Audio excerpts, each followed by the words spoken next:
Uno ve un líquido y piensa, bueno, es solo un líquido, ¿no?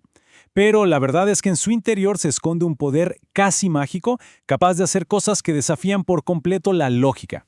Bien, vamos a sumergirnos en este tema. A ver, miremos estas dos escenas. Parecen cosas del día a día, pero en realidad son dos enormes enigmas. Por un lado, la fuerza brutal del océano, y por el otro, esa facilidad con la que un taller mecánico levanta un coche de toneladas. Esa es la pregunta del millón que vamos a resolver. ¿Cómo funciona esta física que no vemos? Hoy vamos a descifrar estos dos misterios, revelando los principios científicos que los hacen posibles. Primero lo primero. Vamos a atacar el enigma de la flotación. Todo, absolutamente todo, se reduce a una fuerza que el agua ejerce siempre hacia arriba. Es un empuje invisible, sí, pero increíblemente potente. Pensemos en esa sensación al meternos en una alberca o en el mar. El cuerpo se siente más ligero, como si pesáramos menos, pero la masa sigue siendo la misma. Esa sensación, esa es nuestra primera gran pista. Es la prueba de que algo nos está empujando hacia la superficie. Bueno, pues a esa fuerza los científicos la llaman fuerza de empuje, y es la protagonista de nuestra primera historia. Es, por así decirlo, la respuesta del fluido a cualquier objeto que intenta ocupar su espacio. Y para entenderla, tenemos que viajar en el tiempo. Bastante atrás, de hecho. Fue un genio griego, Arquímedes, quien hace más de 2000 años formuló el principio que lo explica absolutamente todo. Lo increíble de esta idea es lo simple que es. No se trata solo del peso del objeto, sino de la pelea entre su peso y el peso del agua que desplaza. Es una batalla, la gravedad jalando hacia abajo contra el agua empujando hacia arriba. Si el empuje del agua gana, el objeto flota. Si la gravedad es más fuerte, se hunde. Así de simple, así de elegante. Y aquí es donde entra en juego una palabra clave: densidad.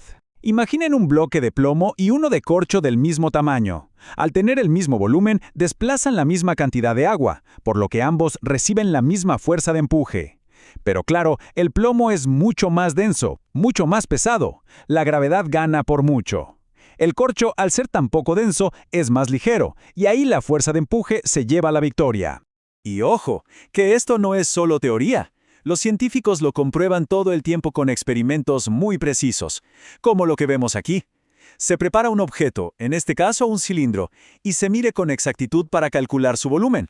Y este es el momento de la verdad. Al sumergir el cilindro se puede medir exactamente el peso del agua que desaloja, y ese peso, tal como lo predijo Arquímedes, es idéntico a la fuerza de empuje que siente el objeto.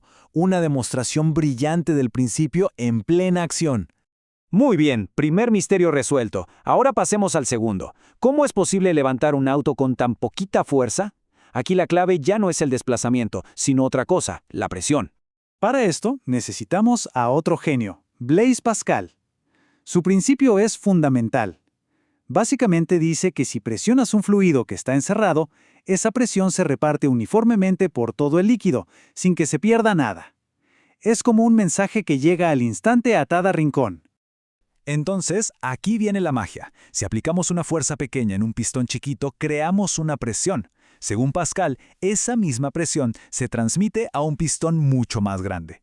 Y como la fuerza es igual a la presión por el área, en el pistón grande, esa misma presión genera una fuerza enorme, suficiente para levantar un coche.